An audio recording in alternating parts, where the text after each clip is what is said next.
قرآن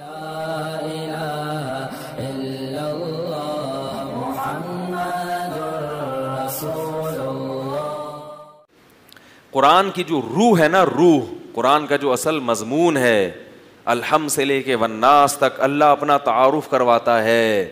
ففروا الی اللہ، دوڑو اللہ کی طرف، اس سے محبت کرو، نماز قائم کرو، زکوٰۃ دو.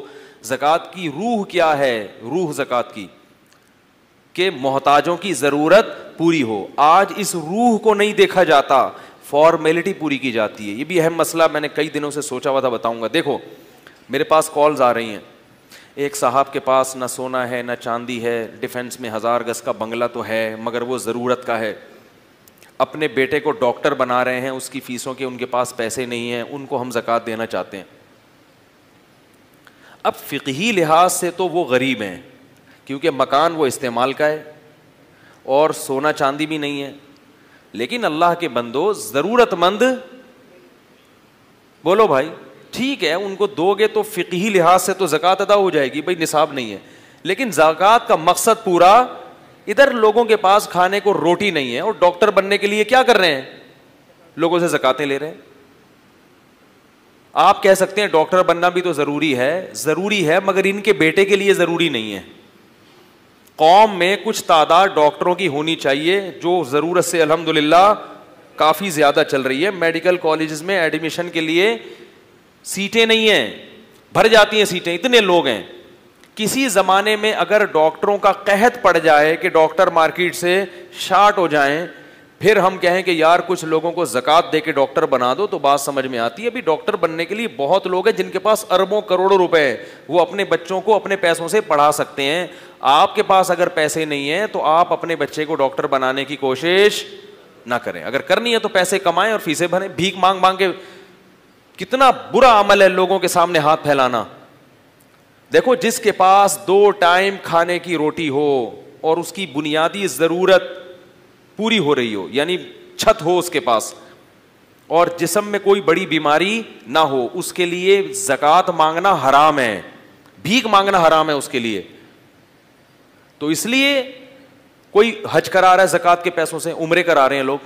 آج کال آئی کسی کی کہ وہ عمرہ کرانا چاہتے ہیں ہم زکوٰۃ. کیوں کرا رہے ہو بھائی؟ عمرہ کرنا فرض ہے، حج کرنا فرض ہے کیا؟ اگر وہ غریب ہے تو حج فرض نہیں ہے، جب پیسہ آئے گا تو کر لے. زکوٰۃ کے پیسے 5-5 لاکھ روپے کسی کو دے کے آپ یہ 5 لاکھ آپ لوگوں میں تقسیم کر کے ان کے پیٹ بھرو، بیماروں کا علاج کراؤ، لوگوں کا پیٹ بھرو. ادھر گڑھے کھودنے والے جو دیکھو آپ کس طرح رمضان میں دوپہر کو گڑھے کھود رہے ہیں، رکشے چلا رہے ہیں، ٹماٹر بیچ رہا ہے، سارا دن آوازیں لگا لگا کے گلے بیٹھ جاتے ہیں ان کے. ادھر لوگ اپنے بچوں کو PhD کروا رہے ہیں، کن پیسوں سے؟ زکوٰۃ کے پیسوں سے. حج کروا رہے ہیں، عمرے کروا رہے ہیں. حج کرنا بہت اچھی بات ہے، زکوٰۃ کے پیسوں سے حج نہ کراؤ کسی کو، نہ دو اس کو پیسے. بولے آپ کے پاس پیسے نہیں ہے تو کوئی بات نہیں. اور فی ہدیہ تو کسی کو بھی دیا جا سکتا ہے. تو زکوٰۃ کی جو روح کیا ہے وہ قوم کے غریبوں اور مسکینوں کا، بولو بھائی، خیال کیا جائے، ان کی بنیادی ضرورتیں پوری کی جائے. بنیادی ضرورت کیا ہے؟ رہائش. کسی کے پاس چھت بھی نہیں ہے بیچارے کے پاس، دھوپ گرمی سے بچنے کا انتظام ہی نہیں ہے. کسی کے پاس روزگار کے لیے رکشہ بھی نہیں ہے، کسی کے پاس ٹھیلا بھی نہیں ہے، کسی کے پاس کھانے کے لیے روٹی نہیں ہے، بیمار ہے علاج کے لیے پیسے نہیں ہیں، اور گورنمنٹ کے ہسپتال میں بھی علاج نہیں کر سکتا. ورنہ گورنمنٹ کے ہسپتال میں ٹھیک ہے جیسا مرضی اوپر نیچے ہے لیکن بنیادی علاج ہو جاتا ہے. اس کے لیے زکوٰۃ لینے میرے پاس کالز آتی ہے نا کہ بھائی علاج کرانا ہے فلاں ہاسپٹل میں کہتا ہوں بھائی جاؤ نا گورنمنٹ کے ہسپتال میں، کیوں نہیں کرا رہے؟ کہہ رہے مفتی صاحب مجھے بھی لوگ دیتے ہیں نا کچھ پیسے اعتماد کر کے کہ آپ اپنے کسی کوئی آپ کو مستحق نظر آئے تو اس کو دے دیں. تو بعض لوگ کال آتی ہے کہ میں جو ہے نا وہ بیمار ہوں، اور میں نے کہا بھائی جاؤ نا عباسی شہید میں علاج کراؤ، جاؤ گورنمنٹ کے اسپتالوں میں علاج کراؤ. وہاں بھی اگر علاج کے پیسے نہیں ہیں پھر ٹھیک ہے، یہ علاج کروا رہے ہیں آغا خان میں، معیاری علاج ہو جائے. تو یہ سب ہوس ہے، اس ہوس کا کوئی علاج نہیں ہے. کہتے ہیں جی کہ پاکستان کے کچھ علماء کہتے ہیں کہ آپ زکوٰۃ کے پیسوں کو مسجد یا مدرسے کی تعمیر میں دے سکتے ہیں. میرا بھائی کون سے علماء کہتے ہیں؟ کسی کا نام تو لکھ دیتے نا مہربانی کر. پاکستان کے علماء کہتے ہیں، کون؟ یہ تو متفق علیہ مسئلہ ہے۔